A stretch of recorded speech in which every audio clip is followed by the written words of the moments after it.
using EAM as a collaborative tool to work with our fire district and increase community resiliency.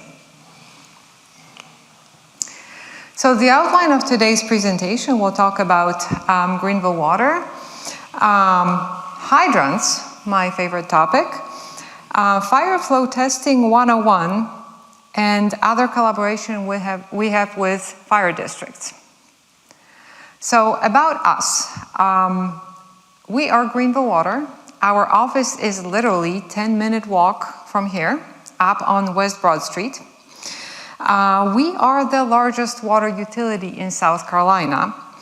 What's unique about us is that we own 2 of the reservoirs in our watershed, and that's Table Rock and North Saluda.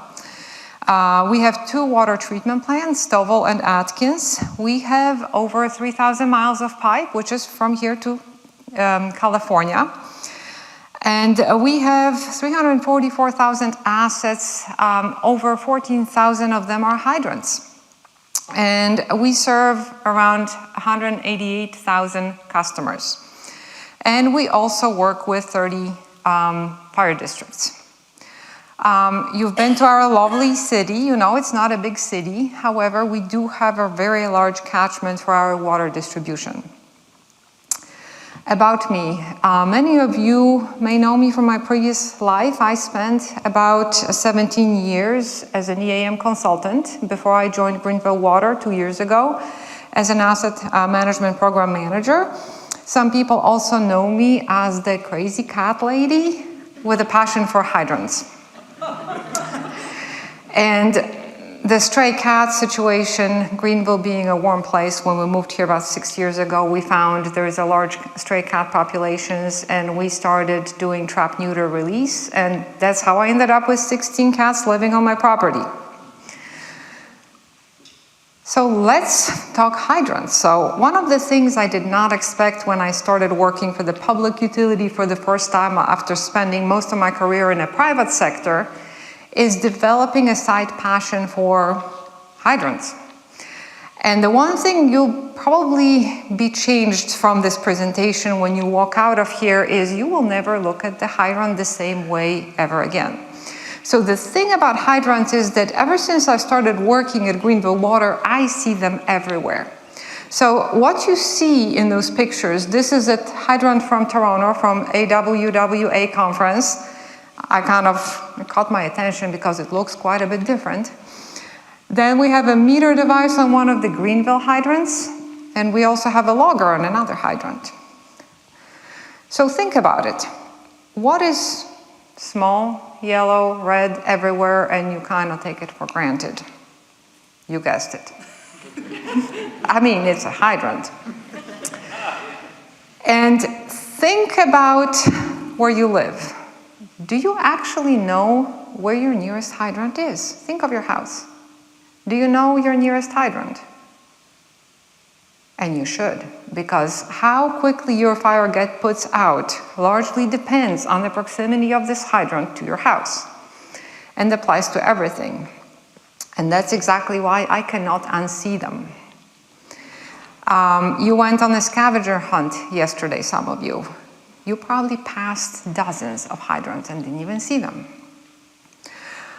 All right, so what you see here is a map to kind of put it in perspective. This is Greenville County. Those red dots is a concentration of our 14,000+ hydrants within our county, and the map with the green and teal colors is the fire districts. So as you see, it's no small task for a small company like ours to tend to all those hydrants. Some of the hydrant uses. Obviously, number one use is the fire protection. We also have flow testing that has to do with water pressure for our customers. Flashing water mains, which has to do with quality control. Construction, if you think of a new development going in, they have to have the water from somewhere to get this cement and other pieces poured in before the meters can be installed after service lines are being put in. And some locations in the country use it for recreation. So fire flow testing. what exactly is fire flow testing and where do we all fit in? So what you see in this diagram is the Greenville Water logo. You have a logo of South Carolina Department of Health and Environment Control. We have 30 fire districts. I only had room for one logo, so I put Greenville City to make it obvious. Then you have ISO, and right in the middle, centralized piece that glues it all together is HxGN EAM. So what is fire flow testing? This is probably more information that you care to acquire today. But if you were curious, it's basically a test conducted on a regular interval to ensure adequate system pressure. The primary purpose of it is fire protection, and it could be performed as a one or two hydrant flow. So here is a depiction of how the two hydrant flow can be conducted, and you could also have a 3 hydrant flow. Lots of details. So I was going to show you a movie, but we went out into a really, really large sound coming out of the water, as well as the file size issue, so it's going to be just pictures today. So this is Daryl, our distribution technician. So this is a single hydrant flow. So basically he would arrive on location and he is holding a tool called a hydrant body. A hydrant body is a wonderful thing because normally it takes 18 to 22 turns, which is hard labor to turn the hydrant. So with the tool it could be done more efficiently and easier. And you'll see that they put a little meter on the side of the hydrant to measure pressure. Essentially, they would attach a little side cap to the hydrant and they would direct the flow away from any public and flow the hydrant into one direction to ensure the water pressure is adequate. So why does it matter to flow hydrants? First off is for fire protection. But the other thing that came to our attention is that fire districts work towards ISO certifications, and obtaining an ISO certification is a big deal, not only from the standpoint of reliability, but also from the standpoint of homeowner insurance rates. If your home has a hydrant that you can prove is working properly, obviously your fire will be put out faster than the hydrant that has issues with the valve not turning. So that's where the ISO certification comes into play to allow you to keep the insurance rates lower. And that taps into our community service, basically. The better we service the hydrants in collaboration with the fire districts, the better we are as a community because it keeps us safer and it keeps our rates lower. And another benefit is that fire flow testing ensures adequate water pressure and excellent water quality. So how does fire flow testing impact our community? Obviously, from our standpoint, we have a public health and our asset management program, cost savings, which we pass on to customers. From the fire district standpoint, this is their bread and butter. They exist to put out fires. So we maximize the efficacy of the fire protection system with the hydrant flows. This also helps with keeping the cost down of the home ownership. And finally, for South Carolina DHEC, they have public health and environmental stewardship at heart. So let's talk about how the ISO requirements plays in with fire districts. So hydrant tests must be completed on a specific schedule for the ISO inspection to take place to certify a fire district. The operability tests are performed every year. Flow tests for the fire district must be performed every 5 years. And testing is performed by either fire districts or Greenville Water, and we often have overlap. Now, we've already been flowing hydrants on a 2 hydrant flow every year, but it does take a lot of manpower given nearly 15,000 hydrants. So South Carolina DHEC updated the guidelines to allow us to do a 1 hydrant flow testing on updated schedule. And that essentially entails every 3 years we do a 1 hydrant flow, and every 9 years we do a 2 hydrant flow. Why it matters is it actually allows us to touch more hydrants within a year. So 1 hydrant flow is way less labor intensive. You just need 1 person. If they have a hydrant body, all the better. And they can flow. We've had some recent results of as many as 40 hydrants a day. When you have a 2 hydrant flow, you not only need 2 people, but you need to be talking, communicating, turning on and off valves. And if it's a high traffic area, you have to do it at night, or you have to close off a portion of the street. So the 1 hydrant flow really does save time. And it also helps with a reduction of water loss. So what we ended up with is essentially a gap. We've been flowing hydrants. We have an annual preventive maintenance schedule for a 2 hydrant flow. We have a variance from South Carolina DHEC, and now we're hearing from Fire District, hey, ISO guys are coming. We need this done because we have all those hydrants and they're gonna be here next month. So that got us thinking last year, what can we do to do this better? Right now we are not aligned. We want to be, and we want to work smart. We want to touch more hydrants on the 1 hydrant flow and back off the 2 hydrant flow. So now what, right? Well, 1 EAM to synchronize it all. So we started working directly with an ISO representative for South Carolina and fire districts, and we took DHEC recommendation and we put it all together.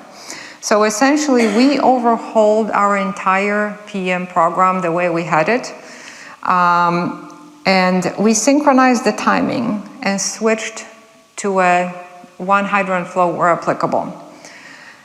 We also switched from preventive maintenance schedules to maintenance patterns to facilitate nesting better.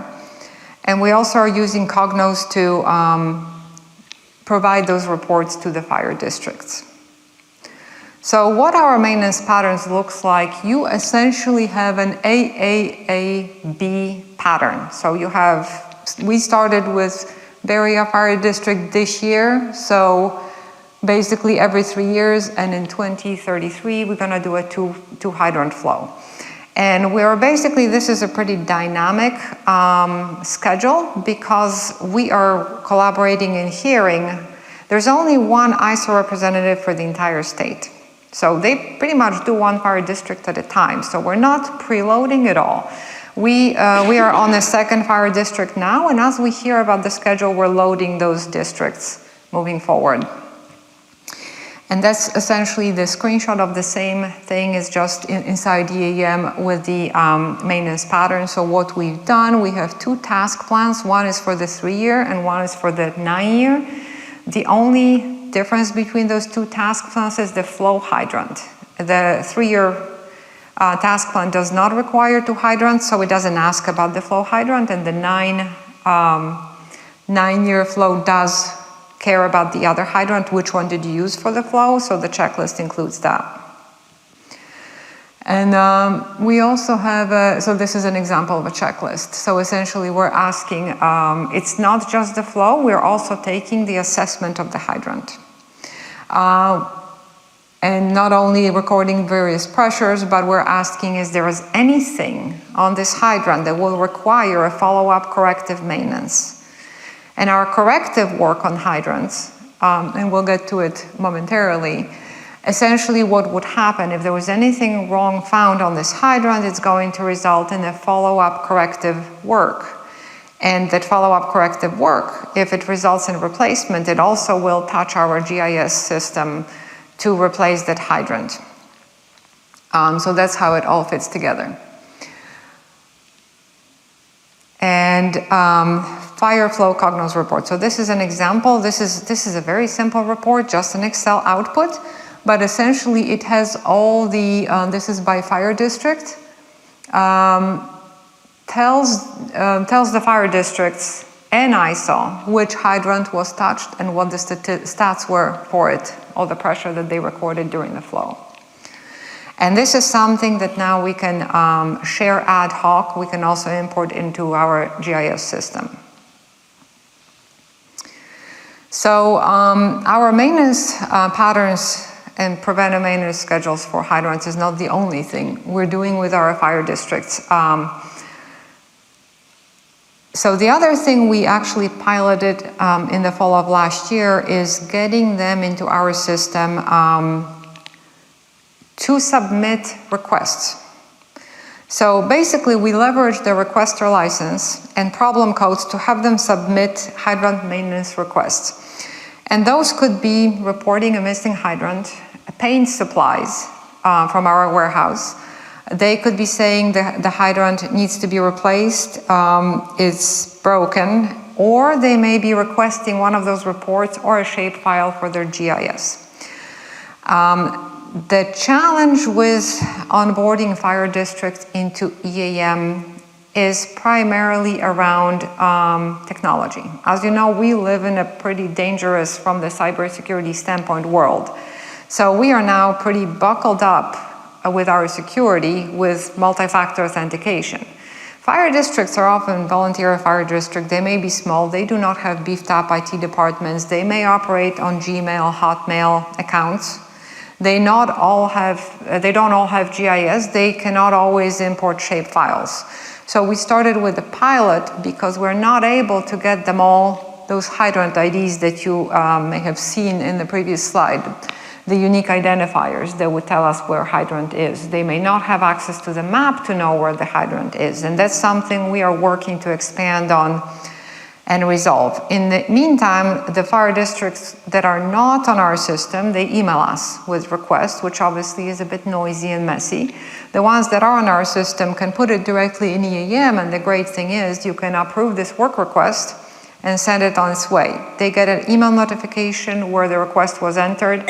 They also get an email notification when the work got completed. So here's a few examples of this is a maintenance supply work request. So basically they just put it in, this gets routed to our warehouse, and it lists what parts they may need. Parts as in paint or maybe lubricant and such. This is an example of a hydrant repair work request. This is the one we get frequently. They get hit by cars. People steal caps. Someone recently stole when you say the whole hydrant goes in the ground, stole the above ground half of the hydrant. All kinds of interesting things happen to hydrants, believe me. So benefits of our collaboration. So saving water by not doubling up on flushing. That's a big one. It obviously has a big environmental impact. We are saving time by not doing the same work twice. If they are doing it and we are doing it, then we are doing fewer hydrants, right? Because we can't get, if we knew they were doing it, we would be doing other hydrants. So we're just trying to eliminate duplicate work. We are replacing some of the manual process wherever we can with the emails. Like, don't email us, just put a request and we'll track it from cradle to grave. Close communication enhances ties to our community. This is a small community, and it really helps for us to know one another. It also helps us get them certified. It's all in our interest. I mean, I live in Greenville. Obviously, I would want my homeowner insurance to be more modestly priced. And that's a win for the whole community. So in summary, the collaboration between us and the fire district benefits our community in several ways. We lean on EAM to facilitate this collaboration. And hydrants, just gotta love them. Thank you very much for attending. Please do let us know if you have any questions.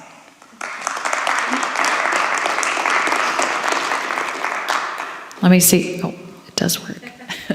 So we have a couple questions in the app, one of which from Mark is, which are the specific ISO standards? I really don't know the answer to the question, and I'm sorry. That's okay. Next we have you made any changes to your task plans now that the dynamic checklist has been deployed in EAM? Yes and no. So I got very excited because when we were rolling this out, the dynamic checklist just came out. And I realized that the flaw was, the dynamic checklist was supposed to be, is this a 1 or 2 hydrant flow? If they answer 1, don't show the flow hydrant question. If they answer 2, they do. I got excited. And then I realized that this is open for human error. If they click the wrong button, the question they need to answer is not there, which is the only reason we had to go with 3-year and 9-year task plan separate, so that it's all required entry and there is no human error. However, we have deployed dynamic checklist elsewhere, and they are wonderful. That's good feedback. Does anyone else have any questions that they didn't put in the app? Can you hear me from here? Yes, I can. Yeah.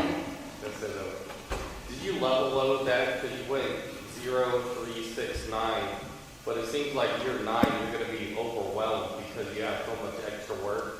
Did you level load it so you did a third, actually in year 3, a third in year 6, and a third in year 9? Does that make sense? Come see me in 9 years, I'll tell you how it went. It seems like you did the 2, you know what I mean? Like, I do know what you mean, because you're saying 15,000 hydrants will come due in 9 years. It will come due in 9 years, and then we'll be there till eternity.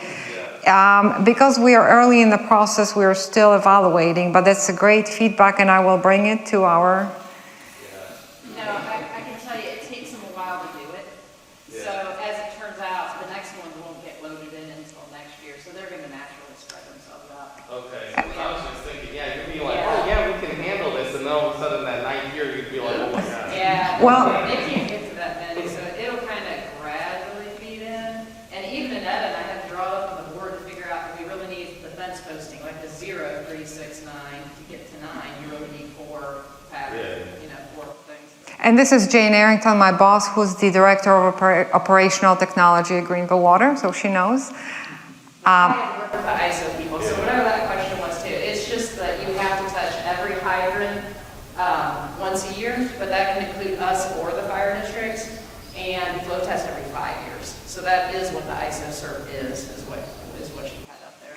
And there is another variable, there is 2 other variables. So originally we started with PM schedules on a duplicate, and guess what? Anytime you have a downpour or other event, you cannot perform work. So we switched to variable PM schedules so that it's 3 years since the work order was closed, because we just can't keep up. We can do what we can do.